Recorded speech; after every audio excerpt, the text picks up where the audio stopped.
അല്ലെങ്കിൽ യഥാർത്ഥത്തിൽ ഇന്ത്യയിൽ സ്വകാര്യ സ്വത്തില്ല. ഒരു സോഷ്യലിസം പൂർണ്ണമായി നടപ്പാക്കിയിരുന്നത് വ്യവസ്ഥാപിതമായ വർണ്ണവ്യവസ്ഥയും വ്യവസ്ഥാപിതമായ തൊഴിൽപരമായ വിഭജനം.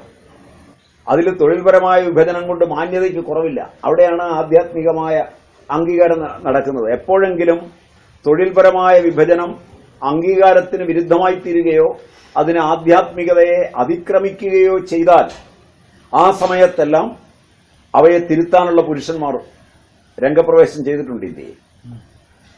കാരണം എപ്പോഴാണോ ബ്രാഹ്മണ്യം മറ്റുള്ളവരിൽ അസ്പൃശ്യത രൂപാന്തരപ്പെടുത്തിയത് ആ സമയത്താണ് ശങ്കരന്റെ ജനനം. ശങ്കരൻ ഇന്ന് കേരളീയ മനസ്സിൽ ഏറ്റവും കറുത്ത പാടായിട്ടാണ് കിടക്കുന്നത്. കേരളീയനായ ശങ്കരനെ അംഗീകരിക്കുവാൻ, കാരണം ശങ്കരന്റെ സാമൂഹികതയെ അംഗീകരിക്കുവാൻ എല്ലാ പ്രസ്ഥാനങ്ങൾക്കും ഇന്ന് ബുദ്ധിമുട്ടുണ്ട്. മറിച്ച് അതിനുശേഷം വന്നിട്ടുള്ള നവോത്ഥാന നായകന്മാരെ മുഴുവൻ അംഗീകരിക്കുവാൻ ബുദ്ധിമുട്ട് വന്നിട്ടില്ല. നവോത്ഥാന നായകന്മാർ സ്വീകരിച്ച തത്വശാസ്ത്രം ശങ്കരന്റേതാണ്. നാരായണ ഗുരുദേവനായാലും ചട്ടമ്പി സ്വാമികളായാലും അയ്യങ്കാളിയായാലും അവരൊക്കെ സ്വീകരിച്ച തത്വശാസ്ത്രം താത്വികമായി ശങ്കരന്റേതാണ്. പക്ഷെ ശങ്കരനെ അംഗീകരിക്കുവാൻ ഇന്ത്യൻ സാമൂഹികതയ്ക്കോ ഇന്ത്യൻ രാഷ്ട്രീയത്തിനോ ഇന്ത്യൻ സാംസ്കാരികതയ്ക്കോ പൂർണ്ണമായി കഴിഞ്ഞില്ല. എന്തുകൊണ്ട് കഴിഞ്ഞില്ല എന്ന ചോദ്യത്തിന് ഉത്തരം വളരെ വിചിത്രവുമാണ്. എപ്പോഴൊക്കെയാണോ അസ്പൃശ്യത വന്നത് ആ സമയത്തൊക്കെ അവതരിക്കുന്നതിന്റെ ഭാഗമായി വന്ന ശങ്കരൻ എഴുതിയ ഗ്രന്ഥങ്ങളെപ്പോലും തെറ്റായി വ്യാഖ്യാനിക്കാനാണ് പോയത്. ആധ്യാത്മികതയിലേക്കുള്ള പടി വ്യാഖ്യാനിക്കുമ്പോൾ ബ്രഹ്മസൂത്രത്തിന്റെ അധികാരം പറയുന്നിടത്ത് പോലും ശങ്കരൻ പറയുന്നത് സാധനാചതുഷ്ടയ സമ്പത്തിയാണ്. വിവേകം, വൈരാഗ്യം, സമാധി ഷട്ക സമ്പത്തി, മുമുക്ഷുത്വം. ഇത് ഉണ്ടായാൽ മതി. അല്ലാതെ ധർമ്മജിജ്ഞാസ അനന്തരം ബ്രഹ്മജിജ്ഞാസ എന്ന് ശങ്കരൻ അംഗീകരിക്കുന്നില്ല. അങ്ങനെ ഉണ്ടായിരുന്നുവെങ്കിൽ അത് ബ്രാഹ്മണ്യത്തിന് വേണ്ടി എഴുതിയതാണെന്ന് പറയാമായിരുന്നു. ശങ്കരൻ ബ്രാഹ്മണ്യത്തിനു വേണ്ടിയാണ് എഴുതിയത് എന്ന് പറയാൻ പറ്റാത്തത് എവിടെയാണ്? പിന്നുള്ളത് ശങ്കരന്റെ സ്വകീയ കൃതി ആണ് വിവേക ചൂടാമണി. അത് മറ്റ് ഇതര ഗ്രന്ഥങ്ങളുമായി താരതമ്യം ചെയ്യുമ്പോൾ ശങ്കരൻ തന്നെത്താൻ എഴുതിയിട്ടുള്ളതാണ്. അതിനകത്ത് ശങ്കരൻ വ്യക്തമാക്കുന്നത് ജാതി നീതി കുലഗോത്ര ദൂരകം നാമരൂപ ഗുണദോഷ വർജിതം ദേശകാല വിഷയാദിവർത്തി യത് ബ്രഹ്മതത്വം അസിഭാവയാത്മനി എന്ന് തന്നെയാണ് വ്യക്തമായി ആധ്യാത്മികതയെ നിർവഹിക്കുന്നത്. ഇത് സുവ്യക്തമാണ്. ജാതി നീതി കുലം ഗോത്രം എല്ലാം ദൂരെ, ദേശവും കാലവും എല്ലാം ദൂരെ. എന്നെ ആ ശങ്കരനെയാണ് പിന്നീട് ജാതിയുടെ സ്വാമിജി എന്നോട് ആദ്യം ചോദിച്ച ആധ്യാത്മികത എന്ത് എന്ന ചോദ്യത്തിന്റെ ഉത്തരവും കൂടിയാണ് ഞാൻ ഈ പറഞ്ഞു പോകുന്നത്. സ്വാമിജി ഏറ്റവും ആദ്യം ചോദിച്ച ചോദ്യം അതാണ്. ആധ്യാത്മികത അല്ലെങ്കിൽ ആത്മീയത എന്താണ്? അതിനുള്ള സുവ്യക്തമായ ഒരു ഉത്തരം കൂടിയാണ് ശങ്കരൻ വിവേക ചൂടാമണിയിൽ തരുന്നത്. ശങ്കരന്റെ വേദന ഇതൊക്കെ ഉണ്ടായിട്ടും ശങ്കരൻ വന്ന കാലഘട്ടത്തിലും അസ്പൃശ്യതയ്ക്ക് ബ്രാഹ്മണ്യം ശ്രമിച്ചിട്ടുണ്ട്. ഇല്ലെന്ന് പറയാൻ പറ്റില്ല. ശങ്കരന് തന്നെ ഭ്രഷ്ട് കൽപ്പിക്കേണ്ടായിട്ടുണ്ട്. ശങ്കരന് ഭ്രഷ്ട് കൽപ്പിക്കേണ്ടായിട്ടുണ്ട്. ശങ്കരൻ ആ അസ്പൃശ്യതയെ നേരിട്ട് കണ്ടിട്ടുണ്ട്. അസ്പൃശ്യത വരുമ്പോ ശങ്കര മനസ്സ് അവർണനായും സവർണനായും ഒരുപോലെ മാറുന്ന ഒരു ഘട്ടമുണ്ട്. ശങ്കരൻ സ്വയം അസ്പൃശ്യത അനുഭവിക്കുന്ന ചണ്ടാലനായി മാറുകയാണ്. എന്നിട്ട് സുവ്യക്തമായ സംസ്കൃത ഭാഷയിൽ, ചടുലമായ ഭാഷയിൽ ശങ്കരൻ എന്ന ബ്രാഹ്മണൻ ശങ്കരൻ എന്ന ചണ്ടാലനോട് മാറി നിൽക്കാൻ ആവശ്യപ്പെടുക. ഈ ഗ്രന്ഥമാണ് കേരളീയ മനസ്സിൽ ഏറ്റവും തെറ്റിദ്ധാരണാപരമായി വ്യാഖ്യാനിക്കപ്പെട്ടു. കാരണം ഇതിന്റെ വ്യാഖ്യാതാക്കന്മാർ നായന്മാരോ ഈഴവരോ ആണ്. പ്രഗത്ഭ വ്യാഖ്യാതാക്കന്മാരെല്ലാം ഇതിനോട് ചേർത്ത് അവരുടെ കപോലകൽപിതമായ കഥ ശങ്കരൻ പറയാതെ, ശങ്കര ശിഷ്യന്മാർ പറയാതെ ശങ്കര ദിഗ്വിജയം പറയാതെ എഴുതിയുണ്ടാക്കിയിട്ടുണ്ട്. നമുക്ക് കിട്ടിയിട്ടുള്ള ശങ്കര ചരിത്രം ശങ്കര ദിഗ്വിജയത്തിൽ നിന്നാണ്. അത് എഴുതുന്നത് ശങ്കരൻ ജനിച്ചു കഴിഞ്ഞ് ഏതാണ്ട് കൃത്യമായ കണക്കിൽ കാഞ്ചിമഠം മുതലായ മഠങ്ങളിലിരിക്കുന്ന കണക്കിന്റെ അടിസ്ഥാനത്തിലാണെങ്കിൽ BC 3-ാം നൂറ്റാണ്ടിലാണ് ശങ്കരന്റെ അവതാരം. അപ്പം 3-ാം നൂറ്റാണ്ടും 16-ാം നൂറ്റാണ്ടും തമ്മിലുള്ള അകലം കണക്കാക്കാം. 19 നൂറ്റാണ്ടുകളുടെ ശേഷമാണ് ശങ്കര ദിഗ്വിജയം എഴുതുന്നത്. മറ്റേ സ്വാമികള് വളരെ ഇതായിട്ട് എഴുതുന്ന ശങ്കര ദിഗ്വിജയം ഇത്രയും കഴിഞ്ഞിട്ടാണ് വരുന്നത്. അപ്പൊ ഒന്ന് ആലോചിച്ച് നോക്കുക. നേരെ മറിച്ച് ശങ്കരന്റെ കാലഘട്ടത്തിൽ ശങ്കര ശിഷ്യന്മാരോ മറ്റുള്ളവരോ എഴുതി നമ്മുടെ കയ്യിൽ ശങ്കരന്റെ ചരിത്രമില്ല. ശങ്കരനെ പിന്നെ ഏതോ ഒരു ശങ്കരൻ 8-ാം നൂറ്റാണ്ടിൽ ജീവിച്ചിട്ടുണ്ട്. ആ ശങ്കരന്റെ ചരിത്രമാക്കി മാറ്റിക്കൊണ്ട് 8-ാം നൂറ്റാണ്ടിലേക്ക് ശങ്കരനെ കൊണ്ടുവരികയാണ് ചെയ്തത്. അതിന് ഉപോത്ബലകങ്ങളായ തെളിവുകൾ ഓരോന്നോരോന്നായി യുക്തിപൂർവ്വം ആനയിച്ചു കൊണ്ടിരുമ്പോൾ അവർ യുക്തിയില്ലാതെ ഒരു കാര്യം പറയുന്നുണ്ട്. ശങ്കരന്റെ ഗുരുവിന്റെ ഗുരുവായ ഗൗഡപാദൻ 1000 കൊല്ലം ജീവിച്ചു. കാരണം ഗൗഡപാദന്റെ ചരിത്രം എടുക്കുമ്പോൾ അത് ക്രിസ്തുവിന് മുമ്പാണ്.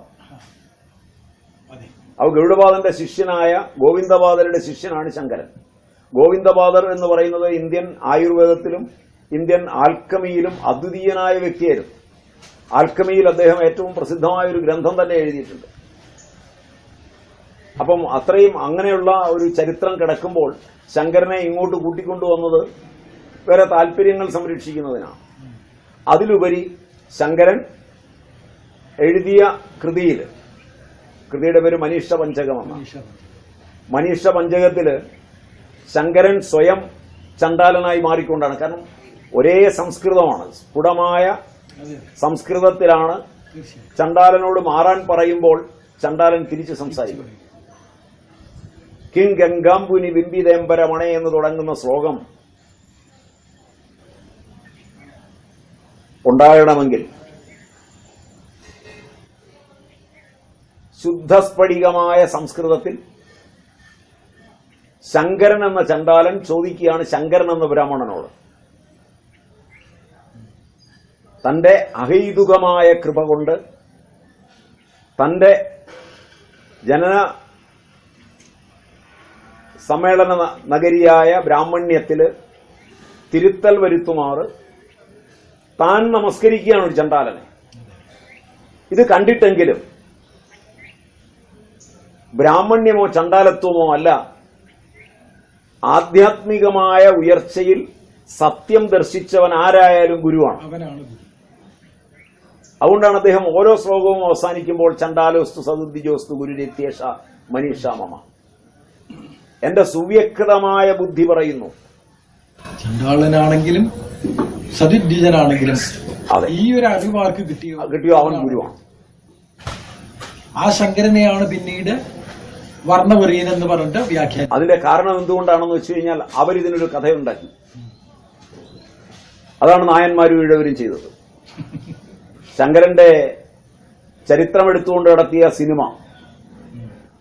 പി ഭാസ്കരൻ കൊണ്ടുവന്നതാണ്. ഒരുപാട് പഠനം നടത്തിയിട്ടാണ് കൊണ്ടുവന്നതെന്നാണ് പറയുക. അതിനകത്ത് യഥാർത്ഥത്തിൽ ശിവനാണ് ചണ്ഡാലനായി വരുന്നത്, ശങ്കരനല്ല ചണ്ഡാലനാകുന്നത്. അഹൈതുക കൃപാലുവായ ശങ്കരൻ ചണ്ഡാല ഭാവത്തിൽ നിന്നുകൊണ്ട് എഴുതിയതാണെന്ന് പഠിക്കേണ്ടതിന് പകരം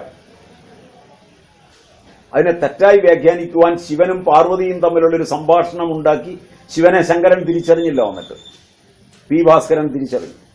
എന്തൊരു ബൗദ്ധിക പ്രതിഭയാണ്. പക്ഷെ അത് കുറെ പി ഭാസ്കരന് മുൻപ് തന്നെ അങ്ങനെ അല്ല, അത് ആ ചരിത്രം വരുന്നവരെല്ലാം തിരിച്ചറിഞ്ഞു. അവരെല്ലാം തിരിച്ചറിഞ്ഞു. ശങ്കരൻ അറിഞ്ഞില്ല, ശങ്കരന്റെ ശിഷ്യന്മാരറിഞ്ഞില്ല ഇങ്ങനെ കൈലാസത്തിൽ നിന്ന് ശിവൻ ഇങ്ങനെ പുറപ്പെട്ടിട്ടുണ്ടെന്നും ശിവൻ ചണ്ഡാലനായിട്ട് വരുന്നുണ്ടെന്നും ഒന്നും തിരിച്ചറിയാനുള്ള ബൗദ്ധിക പ്രതിഭ ശങ്കരൻ ഉണ്ടായില്ല. മാത്രമല്ല, ശങ്കരന് ചണ്ഡാലനായി മാത്രമേ ഈ ആളിനെ കാണാൻ പറ്റുള്ളൂ, ശിവനായി കാണാൻ പറ്റില്ല. ചണ്ഡാലനാകട്ടെ സതുദ്ദിശനാകട്ടെ ശിവൻ വേഷം മാറി വന്നാൽ എന്ന് പറഞ്ഞല്ല നമസ്കരിച്ചത്. ശിവനല്ല നമസ്കാരം കൊടുക്കുന്നത്. അങ്ങനെ ആയിരുന്നെങ്കിൽ ഇത് മറഞ്ഞു നിൽക്കുന്ന ഒരു ശിവനാണെന്ന് ശങ്കരൻ കാണാതിരുന്നിടത്ത് എങ്ങനെയാണ് ആധുനിക മനുഷ്യൻ കണ്ടെത്തിയത്? അപ്പൊ ആധുനിക മനുഷ്യൻ ശിവനോട് അത്രയേറെ അടുത്തിരുന്നുവോ? ശങ്കരനേക്കാൾ? ഈ ചോദ്യങ്ങൾക്കെല്ലാം നമുക്ക് ഉത്തരം കണ്ടെത്തേണ്ടി വരും. അവിടെയാണ് സനാതനധർമ്മത്തിന്റെ മാറ്റം വരുത്തുന്ന വ്യാഖ്യാന ഭേദങ്ങൾ ഉണ്ടായത്.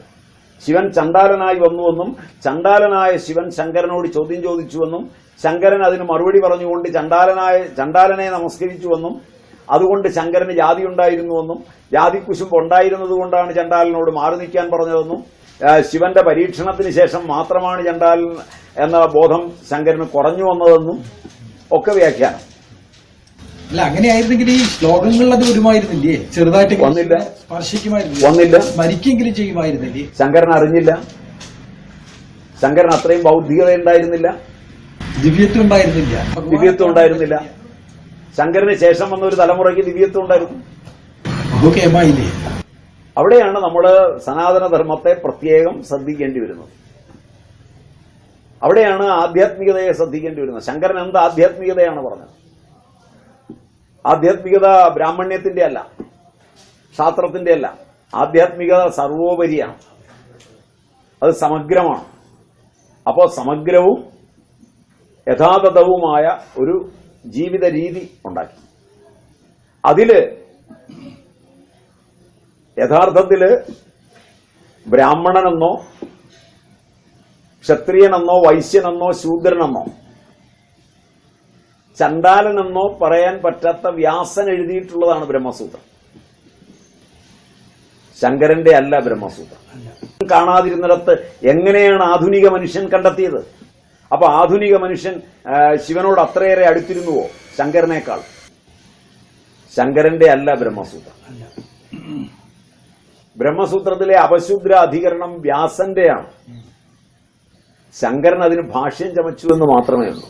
അല്ല, അത് ഒരു പ്രക്ഷിപ്ത ഭാഗമാണ് എന്നും അങ്ങനെ പറയുന്നവരുമുണ്ട്, അങ്ങനെ പറയുന്നവരുമുണ്ട്. അല്ലെങ്കിൽ തന്നെ ശങ്കരന്റെ അല്ല, അത് വ്യാസന്റെയാണ്. വ്യാസന്റെയാണ്, ശൂദ്രനല്ല. ശൂദ്രനിലും താഴെ നിൽക്കുന്ന വ്യാസന്റെ, മുക്കുവത്തിയുടെ പുത്രനായ വ്യാസന്റെ. ഒരു മുക്കുവത്തിയുടെ പുത്രൻ തന്നെയാണ് അപശൂദ്രൻ എന്ന് അപശൂദ്രാധികരണം എഴുതുന്നതെങ്കിൽ അത് അതിന്റെ രീതിയിൽ പഠിക്കേണ്ടതാണ്. അവിടെയാണ് നമ്മൾ കൂടുതൽ ശ്രദ്ധയോടെ ആ ഗ്രന്ഥം പഠിക്കാൻ ഒരുങ്ങേണ്ടത്. അത് പഠിക്കാൻ ഒരുങ്ങുന്നതിന് പകരം അതിന്റെ ഭാഷ്യകർത്താവിനെ അതിന്റെ കർത്താവായി മാറ്റിക്കൊണ്ടാണ് നമ്മൾ വ്യാഖ്യാനിക്കുന്നത്. മഹാപാപം. ഇവിടെയാണ് സനാതനധർമ്മത്തിൽ ഇടയ്ക്ക് വന്ന് അതിനെ പുനർഘോഷണം ചെയ്ത് കടന്നുപോയ ശങ്കരൻ. ശങ്കരന് ശേഷം വന്ന നാരായണൻ സമീപകാലത്ത് കേരളത്തെ സംബന്ധിച്ചിടത്തോളം, ഭാരതത്തെ സംബന്ധിച്ചിടത്തോളം അനേക ആചാര്യന്മാർ വന്നിട്ടുണ്ട്. ആനന്ദ സരസ്വതി, വിദ്യാരണ്യ സ്വാമികൾ, മധുസൂദന സരസ്വതി, അങ്ങനെ അനേകം ആചാര്യന്മാർ വന്നിട്ടുണ്ട്. അവരുടെയൊക്കെ ഗ്രന്ഥങ്ങൾ നമ്മളെ സംബന്ധിച്ചിടത്തോളം രണ്ട് സനാതന മൂല്യങ്ങളെ, ഒന്ന് പുരുഷാർത്ഥത്തെയും മറ്റൊന്ന് പ്രാരബ്ധത്തെയും ആസ്പദമാക്കി വളരെ വിപുലമായ ചർച്ചകളും പഠനങ്ങളും നമുക്ക് ലഭിച്ചിട്ടുണ്ട്. എന്നിരുന്നാലും കേരളത്തെ സംബന്ധിച്ചിടത്തോളം പിന്നീട് വന്നിട്ടുള്ളതാണ് സനാതനധർമ്മത്തിൽ നാരായണ ഗുരുദേവൻ. ശങ്കരന്റെ മതം തന്നെ പ്രചരിപ്പിച്ചുകൊണ്ട് സാമൂഹികമായി കൂടെ കാര്യങ്ങളെ നേരിട്ടുകൊണ്ട് വളരെ സ്തുത്യർഹമായി പോവുകയാണ് ചെയ്തത്. പക്ഷേ അദ്ദേഹത്തിന്റെ കാലഘട്ടമായപ്പോഴേക്ക് സനാതനധർമ്മം കൂടുതൽ ക്ഷാത്രോചിതമായി തീരുകയാണ് ചെയ്തത്. അതിന്റെ വ്യാഖ്യാനങ്ങൾ മാറാൻ തുടങ്ങി.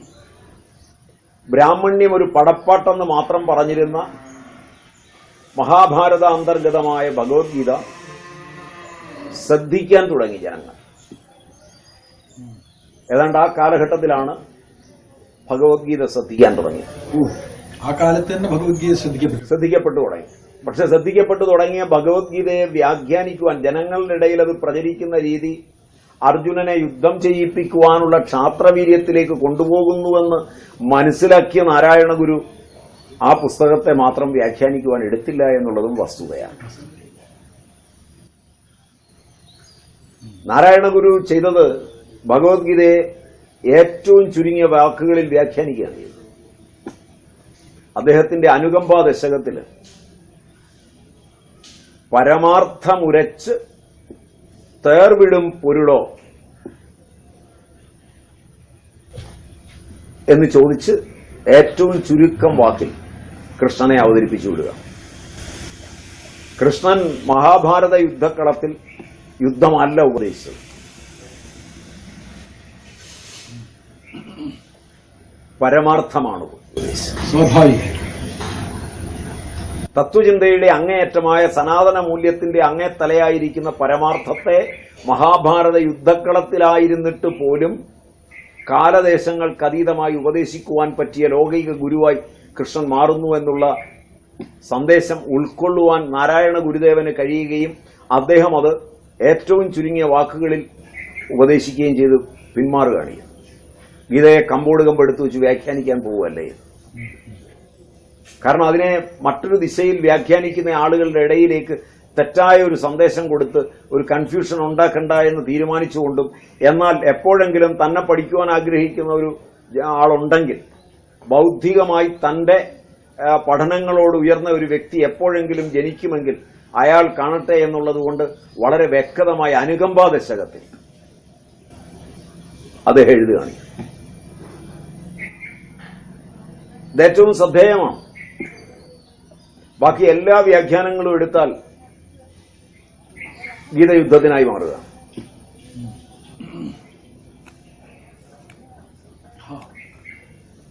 കാരണം സ്വധർമ്മത്തെ യുദ്ധമായി, ക്ഷത്രിയന്റെ സ്വധർമ്മം യുദ്ധമാണ് എന്നുള്ള ഒരു നീക്കത്തിലേക്ക് നീങ്ങുകയാണ്. അതൊരു സത്യം. ക്ഷത്രിയന്റെ സ്വധർമ്മം യുദ്ധമാണ് എന്നുള്ളൊരു കാഴ്ചപ്പാടിലിരുന്നാണ് ഭഗവത്ഗീതയെ മിക്കവാറും വ്യാഖ്യാനിച്ചിട്ടുള്ളത്. അതൊരു നേരാണ്. പക്ഷെ ഭഗവത്ഗീത ഉപദേശിക്കപ്പെട്ടിട്ടുള്ളത് യുദ്ധത്തിന് വേണ്ടിയിട്ടാണ് എന്ന് ആരെങ്കിലും പറയുമ്പോൾ എനിക്കറിയില്ല. ഏതായാലും സ്വധർമ്മം അനുഷ്ഠിക്കുന്നതിന് പ്രേരിപ്പിക്കുക എന്ന ഉദ്ദേശമാണ് ഭഗവത്ഗീതയ്ക്കുള്ളത് എന്നാണ് ഞാൻ മനസ്സിലാക്കുന്നത്. എന്ന വ്യാഖ്യാനം വരുമ്പോൾ ഭഗവത്ഗീതയെ വ്യാഖ്യാനിക്കേണ്ട രണ്ട് മൗലിക വ്യാഖ്യാനങ്ങളുണ്ട്. ഒന്ന് ശ്രുതിപക്ഷത്ത് നിന്നുകൊണ്ട്, ഇത് ശ്രീമദ് ഭഗവത്ഗീതാസു ഉപനിഷത്സു ബ്രഹ്മവിദ്യായാം യോഗശാസ്ത്രേ ശ്രീകൃഷ്ണാർജുന സംവാദേ എന്ന് പറയുന്ന ഭഗവത്ഗീതയെ വ്യാഖ്യാനിക്കാൻ ഒരുങ്ങുമ്പോൾ ഉപനിഷത്സു എന്ന പദം സർവോപനിഷദോ ഗാവോ ദോഗ്ധാ ഗോപാലനന്ദന പാർത്ഥോ വത്സ സുധീർ ഭോക്ത ദുഗ്ധം ഗീതാമൃതം മഹത്തെന്ന് പറയുന്ന മധുസൂദന സരസ്വതിയുടെ ധ്യാന ശ്ലോകത്തെ കൂടെ പരിഗണിച്ചുകൊണ്ട് ചിന്തിക്കുകയാണ് എങ്കിൽ ഉപനിഷത്താണ് ഗീതയെങ്കിൽ ശ്രുതിപക്ഷത്താണ് വരുന്നത്.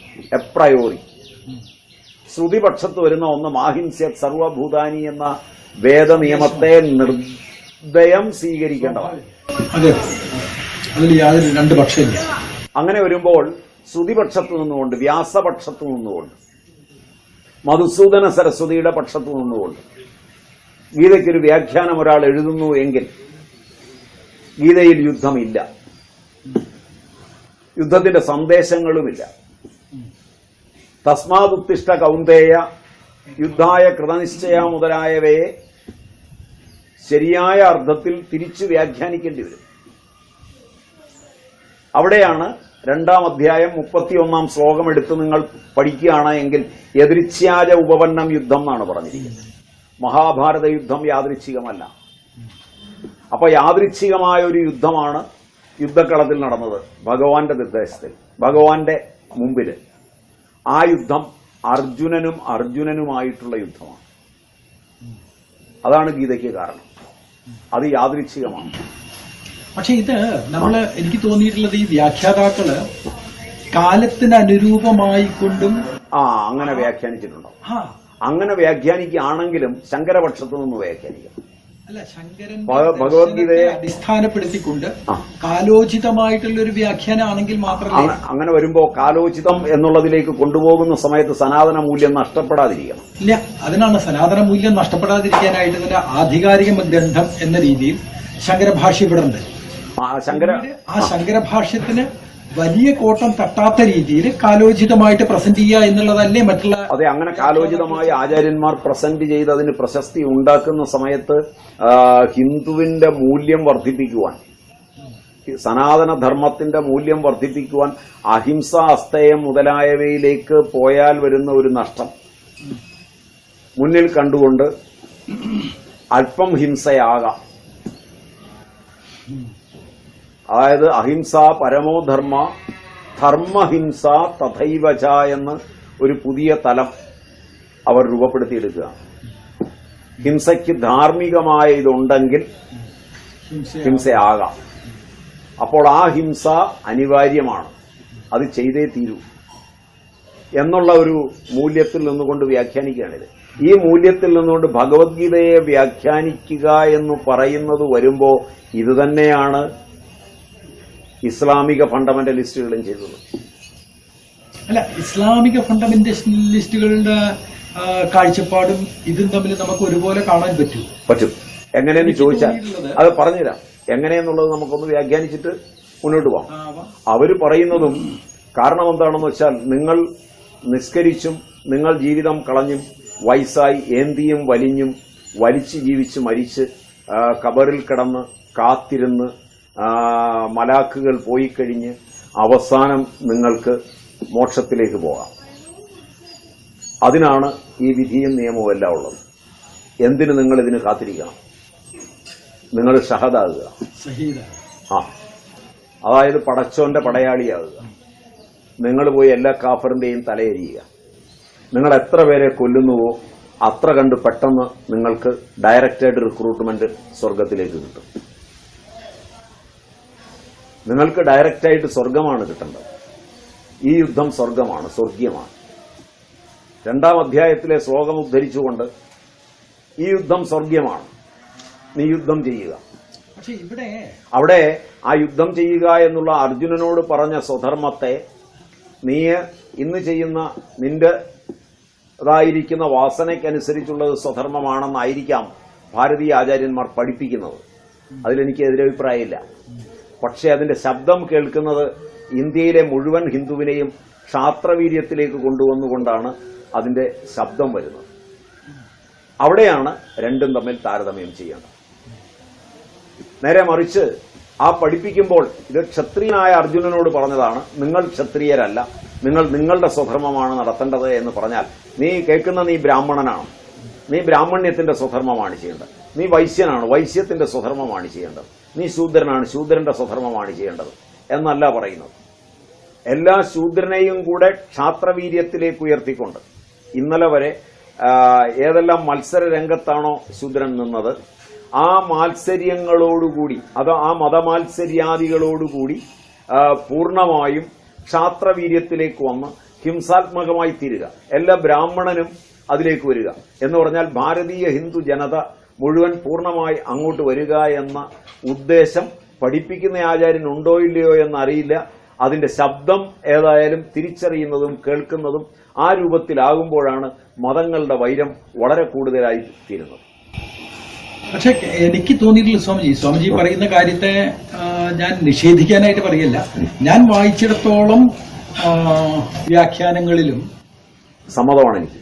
അവര് പറയുന്നത് യുദ്ധത്തിനായിക്കൊണ്ട് യുദ്ധായ കൃതനിശ്ചയ തസ്മാദുത്തിഷ്ഠ കൗന്ദേയ എന്ന് പറയുന്നത് ഓരോരുത്തരും അവനവന്റെ ധർമ്മത്തിനനുസരിച്ചിട്ട് ധർമ്മം അനുഷ്ഠിക്കാനായിട്ട് എഴുന്നേറ്റ് നിൽക്കൂ എന്ന് വ്യക്തമായും വ്യാഖ്യാതാക്കൾ കൊടുക്കുന്നില്ല. എനിക്ക് സമ്മതമാണ്. എഴുതി വെച്ച പുസ്തകങ്ങളിലെല്ലാം അങ്ങനെയാണ്. പക്ഷെ പ്രഭാഷണ ശബ്ദങ്ങളിൽ ഒന്നും പ്രഭാഷണ വേളയില് ഇവർ ശബ്ദങ്ങളിൽ അതല്ല. അങ്ങനെ പറഞ്ഞിട്ടില്ലെങ്കിൽ അത് അങ്ങനെ കൊടുക്കുമ്പോ ജനത ഉൾക്കൊള്ളുന്നത് സ്വാഭാവികമായിട്ടും എന്ന് പറയുന്നത് ഞാൻ 100% മാനിക്കുന്നു. ഇപ്പൊ സാധാരണ ഒരു പൂജാരി അല്ലെങ്കിൽ ഒരു വിദ്യാർത്ഥിയോട് നീ തസ്മാത് ഉത്തിഷ്ഠ ഉന്തയാണെന്ന് പറഞ്ഞിട്ട് വിദ്യാർത്ഥിയെ പ്രചോദിപ്പിക്കുക എന്ന് പറഞ്ഞു കഴിഞ്ഞാൽ അത് തെറ്റാണ്. അങ്ങനെ തന്നെയാണ് സംഘടിതമായ പ്രചോദനം ഇന്ന് നൽകിക്കൊണ്ടിരിക്കുന്നത്. അവിടെ ക്ഷത്രിയനെ ഉദ്ദേശിച്ചല്ല, ക്ഷാത്രവീര്യത്തെ ഉദ്ദേശിച്ചല്ല. ഇന്ന് ബ്രാഹ്മണനോ ക്ഷത്രിയനോ വൈശ്യനോ ശൂദ്രനോ വ്യക്തമായി ഭാരതത്തിലില്ല. അങ്ങനെ ഇരിക്കെ സമസ്ത ഭാരതീയരെയും ആ ഉത്തിഷ്ഠ കൗന്ദേയ യുദ്ധായ കൃതനിശ്ചയ എന്നതിലേക്ക് കൊണ്ടുവരാൻ ശ്രമിക്കുകയാണ്. ഇവിടെ സമാന്തരമായി ക്രിസ്തുമതവും കൈകൂപ്പിക്കൊണ്ട് പറയുന്നത് ഇവിടെ ഒരിക്കലും യുദ്ധം ചെയ്യാനല്ല പ്രേരിപ്പിക്കുന്നത്. അവനോട് പറയുന്നത് നീ ഏതൊരു ധർമ്മത്തിൽ നിൽക്കുന്ന ഞാൻ സമ്മതിക്കുന്നു, ആ ധർമ്മം അനുഷ്ഠിക്കൂ. അത് പ്രഭാഷകരും അങ്ങനെയല്ലേ പറയുന്നത്? അല്ല, അല്ലാതെ ഞാൻ കേട്ടിട്ടില്ല. അതുകൊണ്ടാണ് അല്ല എന്നുള്ളതാണ് പ്രഭാഷകൻ എന്ന അല്ല എന്നുള്ളതും ഒരിക്കലും എന്റെ കാഴ്ചപ്പാട് ഇങ്ങനെയായിരുന്നു. അല്ല എന്നുള്ളതും കിട്ടുന്ന എല്ലാ സമ്മേളനങ്ങളിലും എല്ലാ സ്ഥലങ്ങളിലും ഗീതയിലെ ഈ ഇടശ്ലോകങ്ങൾ മാത്രം എടുത്ത് ഉദ്ധരിച്ചുകൊണ്ട് അതിന്റെ സനാതന ധർമ്മം വിട്ട് ഇത് ഉദ്ധരിച്ചുകൊണ്ട് ഹിന്ദുവിനെ വർദ്ധിത വീര്യമാക്കുന്നതിന് വേണ്ടിയുള്ള ഒരു ശ്രമം ഇന്ന് ചെയ്യുന്നുണ്ട്. അത് ആവശ്യമായിരിക്കാം. കാരണം അപ്പുറത്ത് മറ്റുള്ളവർ വരുമ്പോൾ അവരുമായി ഏറ്റുമുട്ടി വേണ്ടി വരുന്നേക്കാം ജീവിക്കാൻ. രണ്ടു കൂട്ടരും ഏറ്റുമുട്ടി കൊള്ളുകയില്ലാത്തവർ മൊത്തമായി പോയി കഴിഞ്ഞുള്ള ഒരു ജനത ചിലപ്പം ഉത്തമമായേക്കാം. പക്ഷേ ക്രിസ്തുമതവും ഭഗവത്ഗീതയും ഖുറാനും ബൈബിളും ഒക്കെ വെച്ചുകൊണ്ട് മതങ്ങൾ ഇന്ന് ചെയ്തുകൊണ്ടിരിക്കുന്നതാണ്. അതായത് കുരിശ് യുദ്ധങ്ങൾക്ക് വേണ്ടി തന്നെയാണ് ക്രിസ്തുമതം അതിന്റെ മുഖം ഏറ്റവും മിനുക്കി വെള്ളയുടുത്ത് നല്ല ഉത്തമന്മാരാണെന്ന് തോന്നുമാറുള്ള ബിഷപ്പന്മാർ വളരെ സൗമ്യമായി, അതായത് ശബ്ദം കൊണ്ട് ഒരിലയ്ക്ക് പോലും അനക്കം വരാതെ സംസാരിക്കുമ്പോഴും അതിന്റെ പിന്നിൽ കുരിശ് യുദ്ധങ്ങൾക്കുള്ള ആഹ്വാനമുണ്ട്. അതൊരു പക്ഷേ ഏറ്റവും കൂടുതൽ ക്രിസ്തുമതത്തിൽ നിന്നായിരിക്കും വളരെ സൂക്ഷ്മമായി വരുന്നത്. കാഴ്ചയിൽ ഏറ്റവും മനോഹരമായി വേഷം ധരിച്ചോ, ഭരണാധികാരികൾക്ക് ഇഷ്ടപ്പെടുമാറും പൗരോഹിത്യം, ഇന്ത്യൻ പൗരോഹിത്യത്തിലെ ഏറ്റവും അധികം ഇന്ന് പ്രശസ്തി എല്ലാ സമുദായങ്ങളുടെ ഇടയിലുമുള്ളത് ക്രിസ്തുമതത്തിനാണ്, ക്രിസ്തുമത പൗരോഹിത്യത്തിനാണ്. അധികാരസ്ഥാനങ്ങളിൽ പിടിയുള്ളതും അവർക്കാണ്. ആ ക്രിസ്തുമതം അധികാരങ്ങളിൽ പിടി വച്ചുകൊണ്ട് ഏത് സമയത്തും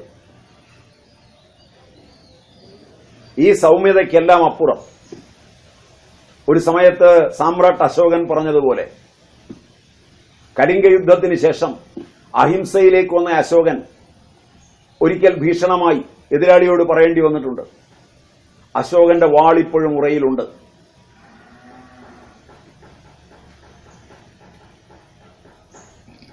അപ്പൊ ഈ സൗമ്യതയുടെ എല്ലാം അപ്പുറം മതങ്ങൾ മത്സരത്തിന്റെയും മറ്റുള്ളതിന്റെയും വേദിയായി മാറിക്കൊണ്ടിരിക്കുകയാണ്. ഇവിടെയാണ്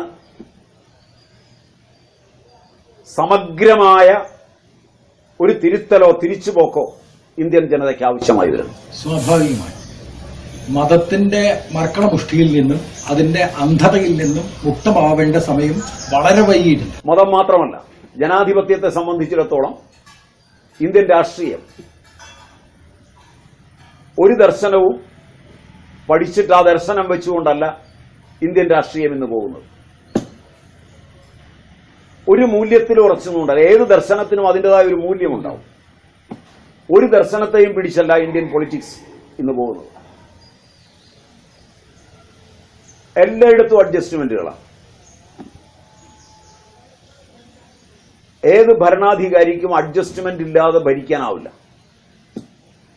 ഞാൻ ഇന്ന ദർശനത്തിന്റെ പ്രതിനിധിയാണ്, എനിക്ക് ഗവൺമെന്റ് മാൻഡേറ്റ് തന്നിരിക്കുന്നു, ഞാൻ ആ ദർശനത്തിന്റെ വെളിച്ചത്തിൽ ഭരിക്കുമെന്ന് പറയാൻ പറ്റില്ല. കാരണം 5 കൊല്ലം തൊട്ട് മുമ്പ് ഭരിച്ചവൻ തുടർന്നതല്ലാതെ വേറൊന്നും തുടരാൻ പറ്റില്ല. അതിന്റെ തുടർച്ചയാണ് ഉദ്യോഗസ്ഥ ബന്ധം. ഇവിടെ ജനാധിപത്യത്തിൽ തുടരുന്ന മൂല്യങ്ങൾ, ആ മൂല്യങ്ങളെ കുഴച്ചുമറിച്ചിരിക്കുന്ന മൂല്യങ്ങളുടെ കുഴാമറിച്ചിൽ ഒട്ടനേകം യുവാക്കളെ സംഘർഷപൂരിതമായ ജീവിതത്തിലേക്ക് തന്നെ എത്തിച്ചിട്ടുണ്ട്. ഒരുതരം ഐഡന്റിറ്റി ക്രൈസിസ്, സ്വത്വ സംഘർഷമോ സ്വത്വ നിരാസമോ, ഐഡന്റിറ്റി തെഫ്റ്റ്, ഇതിന്റെ ഒരു തലത്തിലേക്ക് നമ്മളുടെ ജനതയെ മുഴുവൻ ഇന്ന് മാറ്റിയിട്ടുണ്ട്. അതിൽ നിന്നെല്ലാം മോചനം നേടേണ്ടത് ആവശ്യമാണ്. അവിടെയാണ് നമ്മൾ തിരുത്തൽ വേണമോ സമഗ്രമായ തിരിച്ചുപോക്ക് വേണമോ? സമഗ്രമായ തിരിച്ചുപോക്ക് വേണമോ? ഒരു തിരുത്തൽ മാത്രം മതിയോ? എങ്ങനെയാണ് തിരുത്തുകയാണെങ്കിൽ എങ്ങനെയാണ് സമഗ്രമായി തിരിച്ചു പോകുന്നത്? ഇത് വളരെയേറെ ചിന്തിക്കേണ്ടതാണ്. സനാതന മൂല്യത്തിലേക്ക് എങ്ങനെയെങ്കിലും നമുക്ക് തിരിച്ചു പോകാൻ പറ്റുമോ? ഇതേ രീതിയിൽ എങ്ങനെ തിരിച്ചു പോകും? എനിക്ക് തോന്നുന്നത് അതിനുത്തരം ആദ്യം ഒരു തിരുത്തൽ ശക്തിയായി നിന്നുകൊണ്ട് തിരുത്തി പോവുക എന്നുള്ളത് മാത്രമാണ് ഇപ്പോൾ കരണീയമായിട്ടുള്ളത്. നേരെ തിരിഞ്ഞ് നടക്കുകയല്ല, കുറേശ്ശെ വളഞ്ഞു തിരിച്ച് പതുക്കെ അവിടെ എത്തുക. അതിന് ആ തിരുത്തൽ ഇന്ത്യൻ പൊളിറ്റിക്സിൽ, ഇന്ത്യൻ രാഷ്ട്രീയത്തിൽ ഇന്ത്യൻ സംസ്കാരത്തിൽ, ഇന്ത്യൻ മതങ്ങളുടെ മൂല്യനിർണയങ്ങളിൽ ഇടപെട്ടുകൊണ്ട് നടത്താൻ മാത്രമേ പറ്റൂ. മാധ്യമങ്ങൾ ആ വഴിയിൽ ചിന്തിക്കുന്നില്ല എന്ന് മാത്രമല്ല, ഈ സ്വത്വനിരാസത്തെ, സ്വത്വസംഘർഷത്തെ ശരിക്കും മുതലെടുത്തുകൊണ്ട് വളരെ തെറ്റായ മാർഗങ്ങളിലേക്ക് ഇന്ത്യൻ ജനതയുടെ ആഹാരവിഹാരാദികളെല്ലാം കുഴച്ചുമറിക്കും.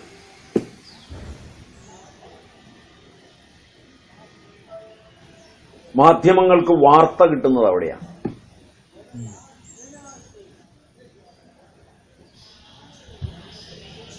മാധ്യമങ്ങളുടെ കണ്ണുകൾ ഒറ്റപ്പെട്ട സംഭവങ്ങളിലേക്കാണ് പോകുന്നത്. അവ മാധ്യമത്തിലൂടെ ജനതയെ അറിയിക്കുമ്പോൾ ഇന്ത്യൻ ജനത മുഴുവൻ അതാണെന്നുള്ള തോന്നലാണ് ഉണ്ടാകുന്നത്. ഇപ്പൊ നമ്മളിവിടെ ഇരുന്ന് ഒരു മാധ്യമവുമായി സംസാരിക്കുകയാണ്, ഒരു മാധ്യമത്തിന് മുമ്പിലാണ് സംസാരിക്കുന്നത്. സ്വാമിജിയുടെ ചോദ്യങ്ങൾക്ക് ഉത്തരം. ഇതൊരു മാധ്യമ പ്രവർത്തന രംഗത്ത് ഒരുപക്ഷെ സംശയവും അത്ഭുതവും എല്ലാം ഉണ്ടാക്കാവുന്നതാണ്.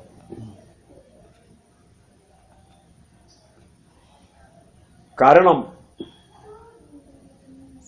മാധ്യമ സംസ്കൃതിയിലേക്ക് കടക്കുമ്പോൾ എവിടെയാണ് വർണ്ണത്തിന്റെ തമ്മിലടി, അതെങ്ങനെയാണ് രൂപപ്പെട്ടു വന്നത് എന്ന് കാണിക്കാനല്ല, അതില് ഏതെങ്കിലും ഒരു വ്യക്തി പീഡനം അനുഭവിക്കുന്നുവെങ്കിൽ അതിന്റെ പീഡനത്തെ പർവ്വതീകരിച്ച് കാണിക്കും. പീഡിപ്പിക്കുന്നുണ്ട് എന്നുള്ളത് വസ്തുതയുമാണ്. പക്ഷെ അത് സാർവലൗകികമല്ല.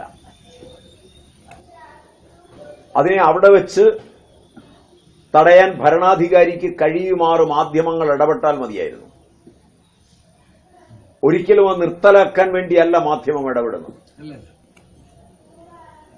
എന്ന് തന്നെയല്ല, ആധുനിക കാലത്ത് മാധ്യമ ഭീമന്മാർ അത്തരം രംഗങ്ങൾ പാരലായി സൃഷ്ടിച്ചുകൊണ്ട് തന്നെ, സ്കൂപ്പ് ഉണ്ടാക്കിക്കൊണ്ട് തന്നെ ഇടപെടുന്നുണ്ട്. ഇന്ത്യയിലെ സ്ത്രീപീഡനങ്ങളുടെയും ഇന്ത്യയിലെ കൊലപാതകങ്ങളുടെയും ചരിത്രമെടുത്താൽ അവയൊക്കെ സംഭവിക്കുന്നതിന് മുമ്പേ ക്യാമറയുമായി ആളുകൾ എത്തുന്നുണ്ട്.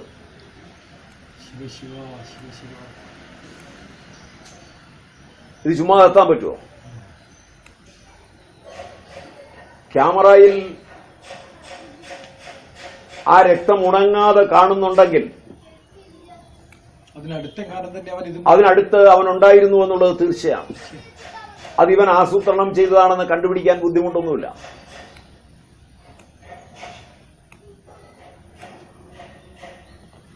അത്ര കണ്ട് വളർന്നു നിൽക്കുകയാണ്.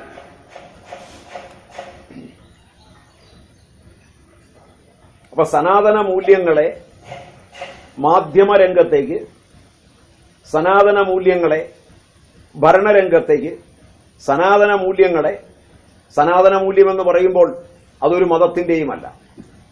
എപ്രയോറി സത്യം, സത്യം ഒരു മതത്തിന്റെയുമല്ല. അഹിംസ ഒരു മതത്തിന്റെയുമല്ല.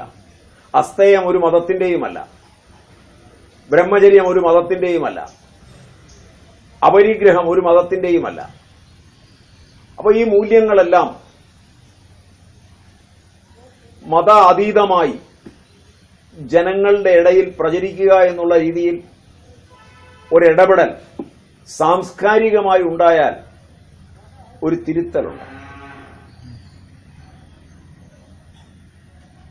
അത് കുട്ടിക്കാലത്ത് തന്നെ വിദ്യാഭ്യാസത്തിൽ കൊടുക്കാമെങ്കിൽ കുറെ കൂടെ തിരുത്തലുണ്ടാവും. മൂല്യബോധമുള്ള ഒരു തലമുറയുടെ കുറവാണ് ഈ പ്രശ്നങ്ങളുടെ എല്ലാം കാരണം. കാരണം മത്സര രംഗത്തേക്കാണ് മനുഷ്യൻ പോകുന്നത്. മത്സരത്തിലെല്ലാം ഹിംസ ഒളിഞ്ഞിരിപ്പുണ്ട്.